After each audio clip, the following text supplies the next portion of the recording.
For millennia, the Velkorith hegemony had woven a tapestry of control across the galaxy.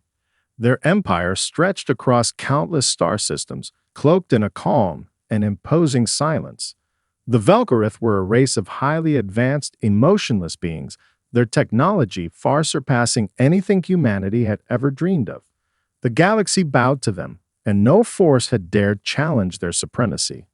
Species were either enslaved or eradicated, their cultures systematically erased or re-engineered to serve the hegemony's cold, logical designs.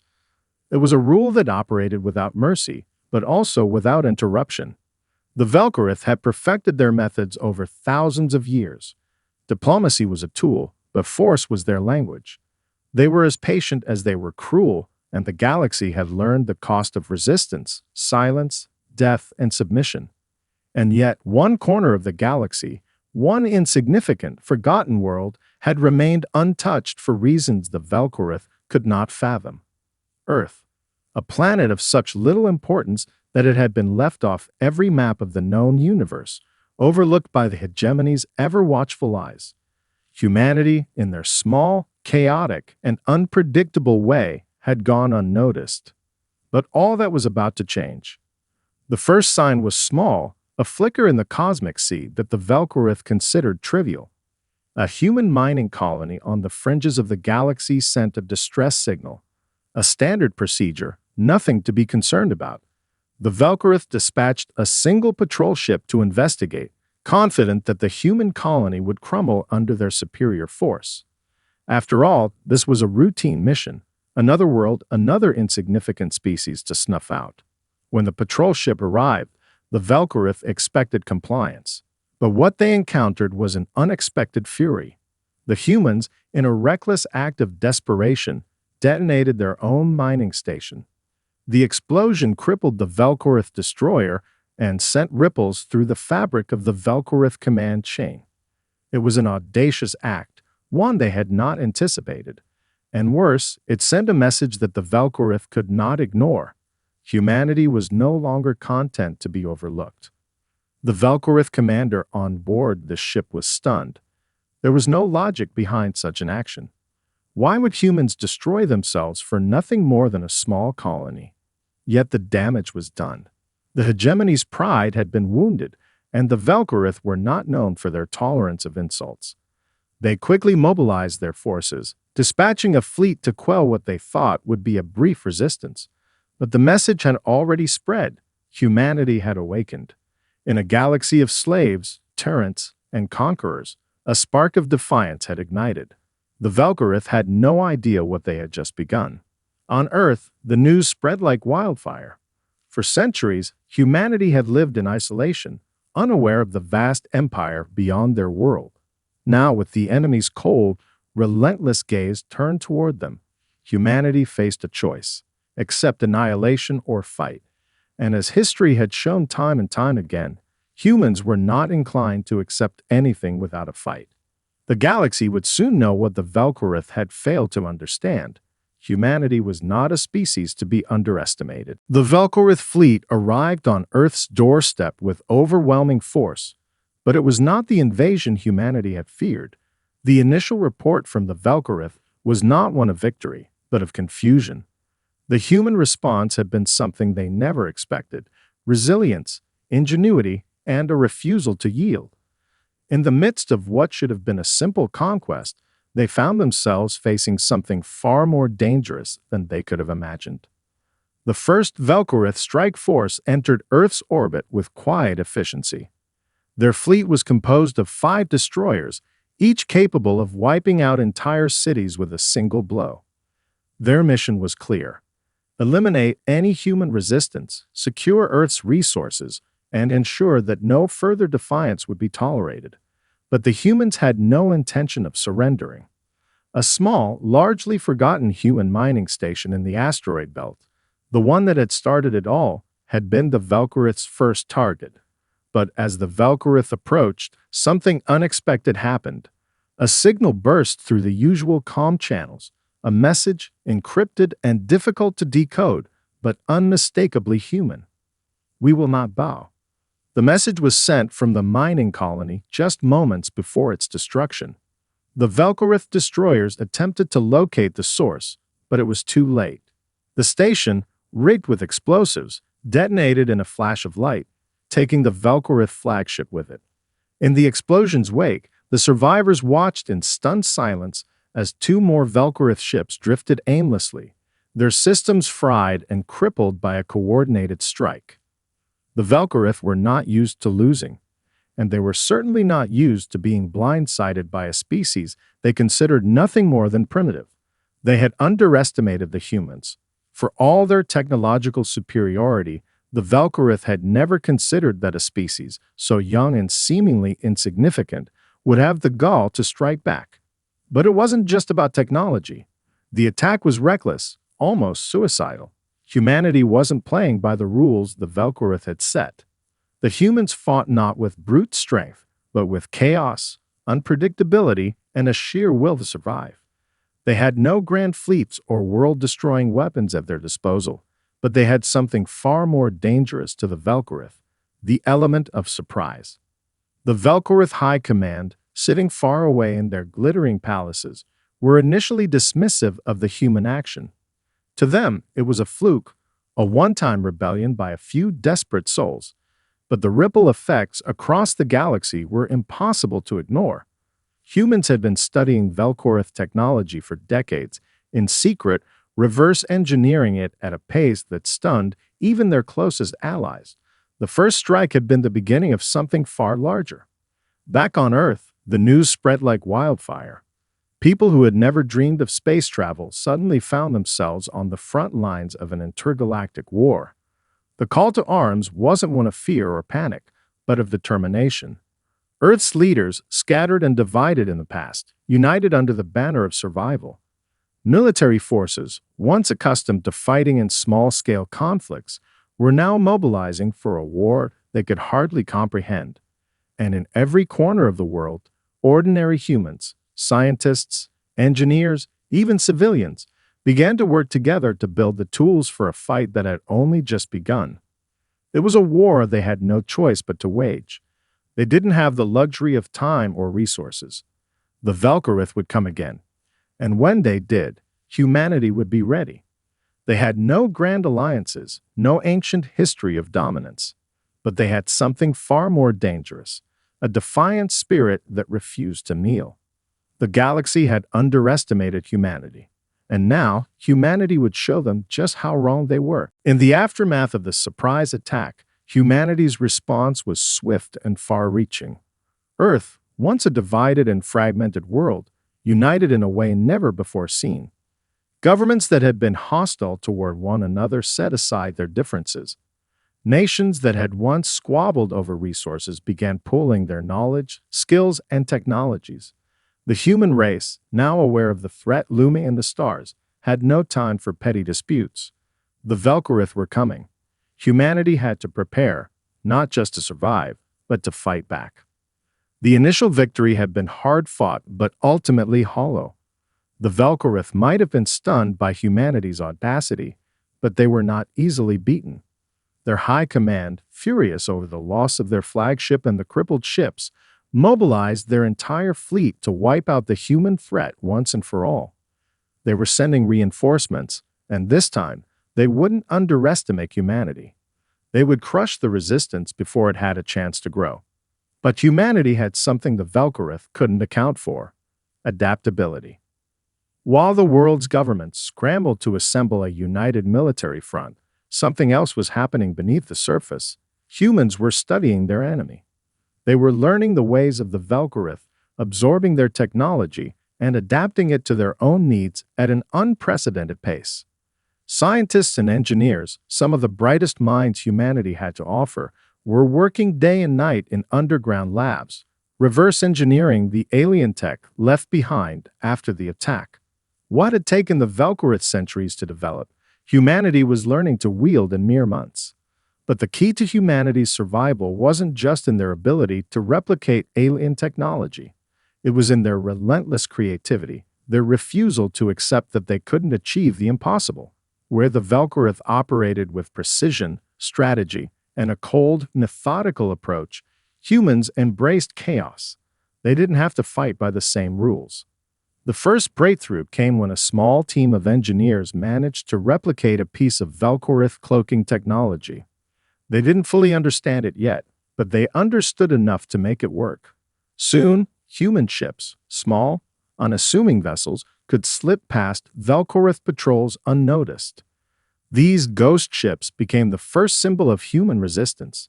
They harassed supply lines, sabotaged key installations, and struck fear into the heart of the Velkorith forces. The Velkorith, with their vast fleets and superior weapons, began to realize something they had never considered. They could not predict human behavior. The more they tried to stamp out the resistance, the more it spread. Humanity wasn't fighting a conventional war, it was waging a campaign of asymmetrical warfare. No one could predict where the next strike would come from, no one knew where the next ambush lay, and no one, not even the Velkorith, could stop it. For every Velkorith ship that fell, humanity learned more. They learned how to use the Velkorith's own weapons against them. They hacked their communication systems. They infiltrated their ranks. And most importantly, they fought back with a relentless energy that the Velkorith could not match. It wasn't just about technology anymore. It was about human ingenuity. The very essence of what made humanity so unpredictable was now their greatest asset. As more alien species who had suffered under Velkorith rule began to see the rising human resistance, they too began to join in. The galaxy, once a silent witness to the Velkorith's tyranny, started to stir. Earth had become the heart of an intergalactic rebellion, and humanity had no intention of stopping. The Velkorith, once untouchable, were beginning to learn a hard truth. They had awakened something in humanity that could not be easily extinguished. And the fire beneath the surface had only just begun to burn. As the human resistance grew bolder, the Velkorith began to realize they were facing a force unlike any they had encountered in their millennia of dominance. What had started as an isolated act of defiance was now spreading through the galaxy like wildfire. The small victories, the guerrilla strikes, the stolen technologies, all of it was part of a larger, more dangerous movement. The Velkorith had dismissed humanity as nothing more than an insignificant species, but now they were forced to confront a bitter truth. Humanity's strength lay not in their technology or sheer numbers, but in their collective will to resist. It began with whispers. A coded message slipped through the cracks of Velkorith communication systems, a message that was meant to be seen only by those brave enough to defy the hegemony. The transmission was brief, cryptic, and carried the unmistakable signature of a human voice. It spoke of something beyond rebellion, something greater, something that hinted at a force that could bring down the Velkorith Empire itself. They are not gods. The signal, intercepted by a handful of rebellious star systems, spread quickly. It wasn't just a message. It was a spark, a symbol of hope. It resonated with every species that had long been crushed under the Velkorith's boot. For the first time in centuries, the enslaved races began to believe that freedom was not just a dream, but a real possibility.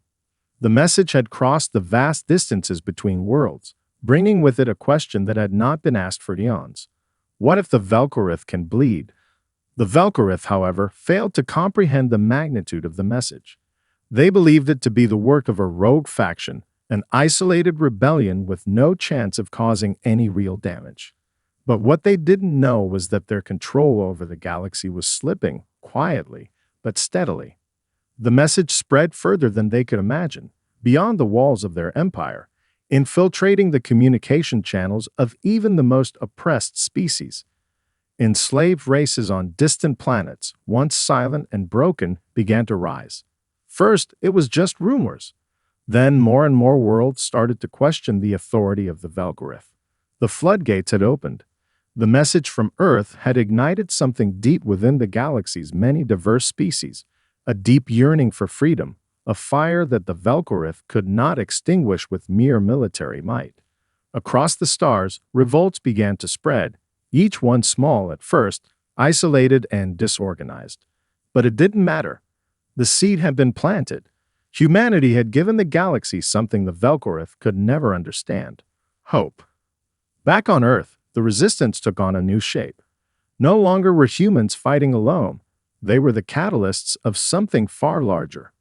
The message they had sent had brought them allies, alien species who had suffered under the Velkorith's reign, who had been waiting for a sign of rebellion. For the first time, these species began to rise up with coordinated strikes, using the techniques and technologies humanity had developed. But as the rebellion spread, so did the Velkorith's desperation. They moved quickly to suppress the uprising, deploying elite soldiers to destroy the resistance before it could gain too much ground. They underestimated the power of a unified galaxy, however, one that was no longer willing to accept subjugation. The Velkorith had failed to see that it wasn't just a human fight anymore, it was the galaxy's fight, and the galaxy was waking up.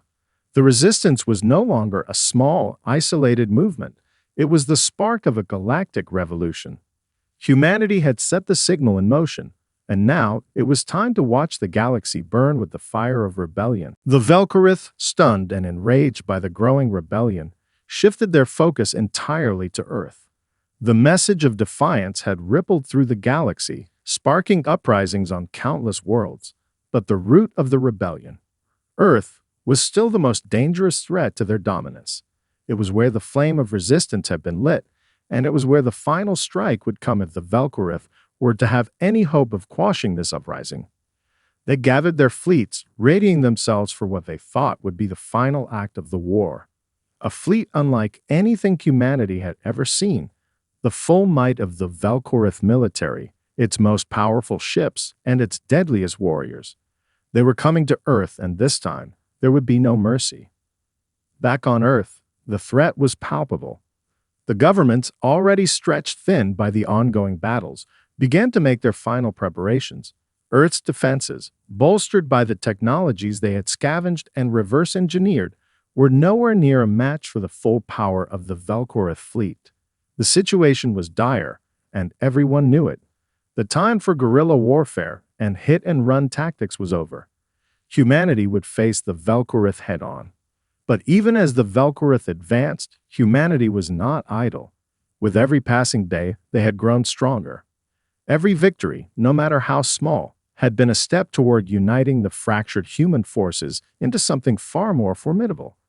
While their technology had not yet reached the heights of the Velkorith, they had something far more valuable: creativity, resourcefulness, and a willingness to fight for their survival. As the Velkorith fleet neared Earth, humanity made one final gamble. The most advanced human warships, now equipped with hybrid technology, were ready for deployment. These ships, designed to counter Velkorith tactics, had one major advantage: they were unpredictable.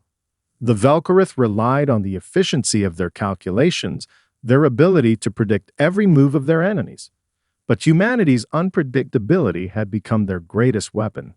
The first strike came not from Earth's primary defenses, but from a small fleet of stealth vessels, cloaked ships that had been developed in secret by the Resistance. These ships, built from scraps of Velkorith technology, were human ingenuity in its purest form. They slipped past the Velkorith picket ships, appearing suddenly in the heart of the enemy fleet. They targeted key command ships, causing confusion and chaos. The Velkorith, unaccustomed to facing such a bold assault, were thrown into disarray. But the humans weren't finished yet. With the Velkorith reeling, Earth's full military might join the fray. They'd launched a counter-offensive, striking with everything they had. The Velkorith responded quickly, retaliating with their overwhelming firepower. What followed was a brutal clash, a battle the likes of which the galaxy had never seen. The sky above Earth was lit with the fire of exploding ships, a testament to the desperation on both sides. The Velkorith, believing Earth to be the heart of the rebellion, threw everything they had into the conflict. But despite their superior firepower, they were caught off guard by the sheer resilience of the human forces. Earth was not just defending itself, it was fighting for its future. Every human on the planet, from soldiers to civilians, was now a part of the war effort. The Velkorith had never faced an enemy with this kind of resolve. As the battle raged on, the Velkorith began to realize that they were losing. The tide had turned, and it was no longer just about Earth. It was about the entire galaxy. The rebellion had spread too far, and the Velkorith were no longer in control. The human resistance was no longer a fleeting annoyance. It was a force that could not be ignored. For the first time in their history, the Velkorith were retreating. Earth had not only survived their attack, it had forced the hegemony to confront its own limitations. Humanity had proven that, despite their relatively young age and limited resources, they could fight back and win. The Velkorith had underestimated them, and that mistake was going to cost them everything. The galaxy, once under the absolute control of the Velkorith, was shifting, and the Velkorith themselves had just become a part of the past. As the Velkorith retreated, a new chapter began to unfold in the galaxy. The hegemony's hold on its conquered worlds had been shattered, and with it, the veil of fear and subjugation that had lasted for centuries. The resistance that humanity had ignited was no longer limited to Earth. It had spread across star systems, reaching worlds that had once been silenced by the brutal might of the Velkorith. The oppressed, the enslaved, and the dissidents all rallied behind a singular cause: to overthrow the empire that had crushed their freedom for so long. But humanity was no longer standing alone. The first to respond to humanity's call for aid were the Thalrak, a reptilian species whose homeworld had been torn apart by Velkorith expansion. Once proud warriors, the Thalrak had been enslaved, their strength exploited in the hegemony's endless wars. For years, they had been waiting for a signal, a spark to ignite the fire of rebellion. When they heard the message from Earth, the defiant transmission that had ignited the galaxy, they rallied to humanity's cause. Then came the Zorith, a once beautiful race of creatures with the ability to communicate through telepathy. The Velkorith had long since silenced their voices, using them as tools of manipulation and subjugation. The Zorith's most skilled telepaths had been enslaved to suppress their own people, and their ability to communicate across vast distances had been used against them.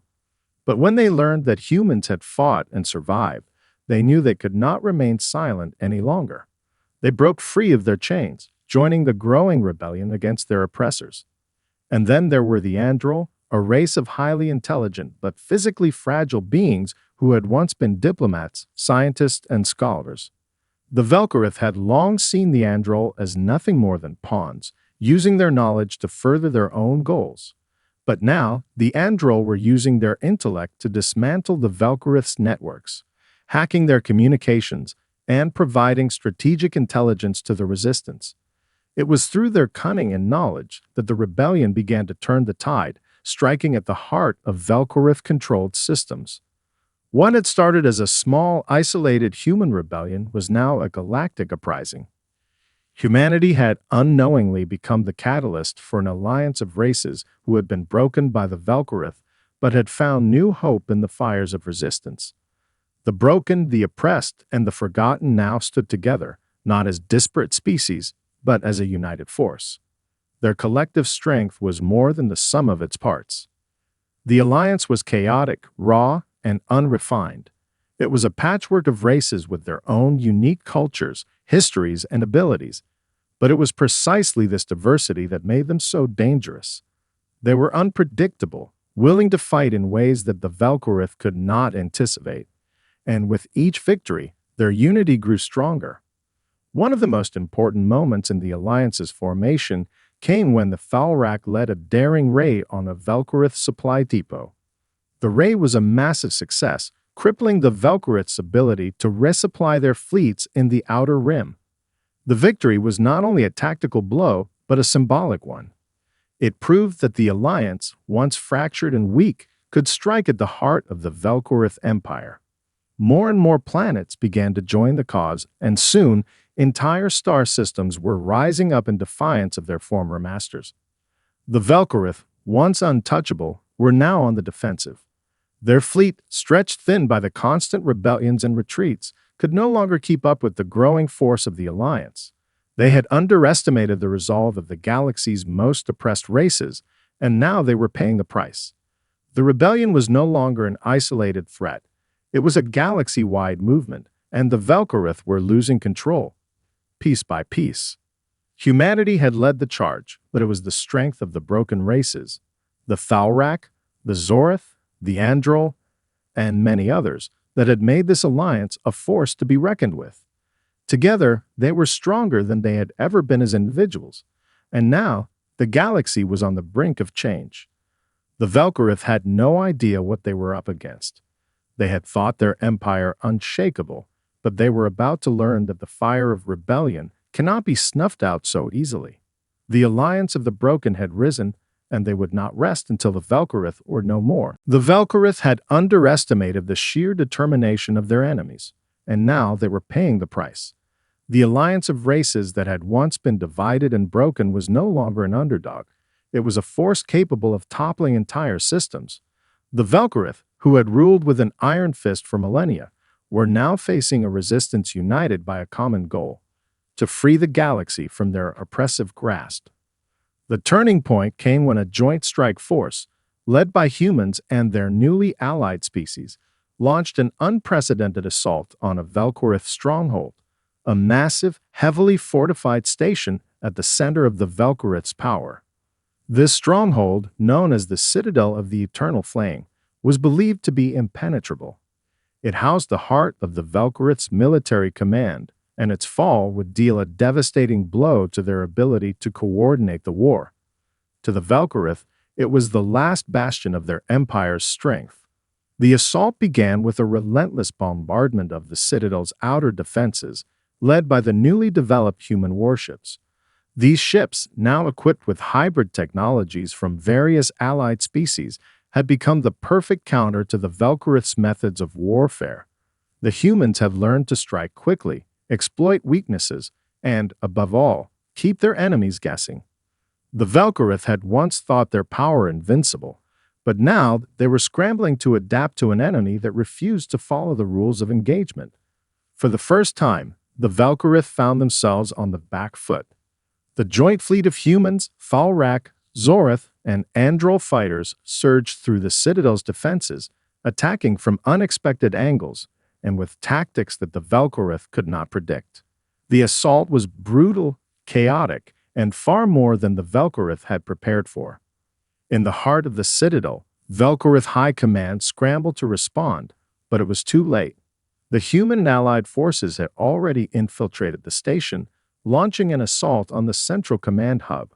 The attack was precise, carried out with ruthless efficiency by the Androl's strategic intelligence and the Thalrak's combat prowess.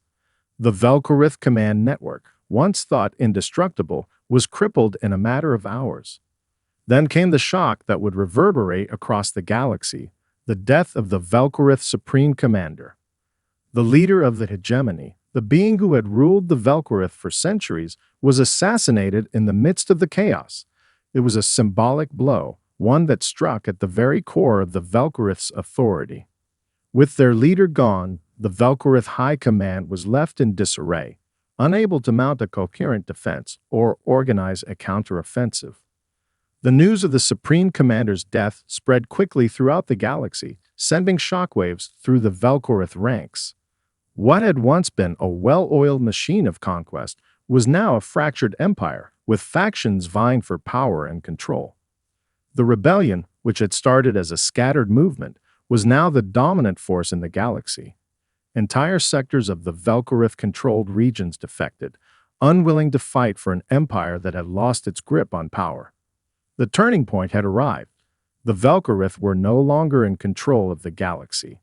The alliance, led by humanity, had shattered their hold and dealt them a devastating blow from which they could not recover.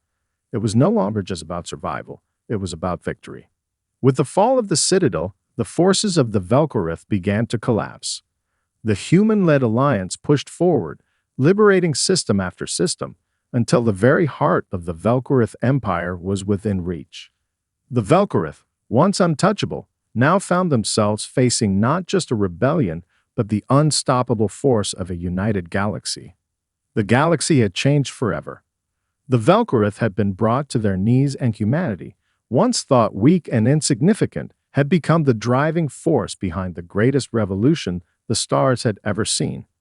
Now, it was time for the galaxy to reclaim its future. The Velkorith Empire, once the unchallenged ruler of countless star systems, was crumbling. The rebellion, which had once seemed a fleeting hope, was now an unstoppable wave that washed across the galaxy. The Allied forces, led by humanity and supported by their new allies, were closing in on the final remnants of the Velkorit's power. The fall of the Citadel of the Eternal Flame had been the decisive blow, but it was only the beginning of the end for the Velkorith. With their command structure shattered, their supreme commander dead, and their fleet in disarray, the Velkorith no longer had the ability to hold their vast empire together. Star systems that had once bowed to their will began to rise in open defiance. Planets that had been enslaved for centuries were now free, and the cries of liberation echoed through the stars. The once dominant Velkorith fleet, stretched thin by endless uprisings, could no longer mount any effective resistance. The final assault began with a coordinated strike on the Velkorith homeworld, the heart of their empire. Earth, now at the center of the galactic resistance, sent its best ships and warriors to lead the charge. The Zorath, with their telepathic abilities, coordinated the attack, using their unique communication skills to bypass Velkorith defenses. The Thalrak warriors, fierce and relentless, led the ground assault, tearing through the Velkorith's remaining strongholds. The Androl provided the intelligence, pinpointing the most vulnerable targets and ensuring that each strike was devastatingly effective. As the Allied forces approached the Velkorith homeworld, the remnants of the Empire made one final desperate stand. The battle was fierce, the skies above the homeworld filled with the fire of ships engaged in the final conflict. The Velkorith, cornered and outnumbered, fought with the ferocity of cornered beasts, but it was clear that they were outmatched. Their once proud fleet, once the terror of the galaxy, was now a shattered remnant of its former glory. The Velkorith had no hope of winning. They had miscalculated, underestimating the strength of the rebellion they had so long ignored. In the heart of the battle, the last of the Velkorith leadership made one final tragic attempt to rally their forces. They launched their last remaining warship, the Sovereign Flame, a colossal battleship that carried the weight of their dying empire. Its weapons were unmatched, its armor nearly indestructible, but the ship was no match for the combined might of the human-led alliance. The Sovereign Flame was brought down by a well-coordinated assault, its destruction marking the final defeat of the Velkorith. As the homeworld of the Velkorith fell, the galaxy erupted in celebration. The empire that had once ruled through fear, oppression, and conquest was no more. The galaxy, now free from their tyranny, was left to rebuild. The enslaved races, once bound by chains, were now free to determine their own fate. The Velkorith were no longer a threat. The galaxy had been changed forever. Humanity stood at the forefront of this new age. Their bravery, ingenuity, and determination had sparked a revolution that had brought down the galaxy's most formidable empire. But humanity knew that the fight was not over.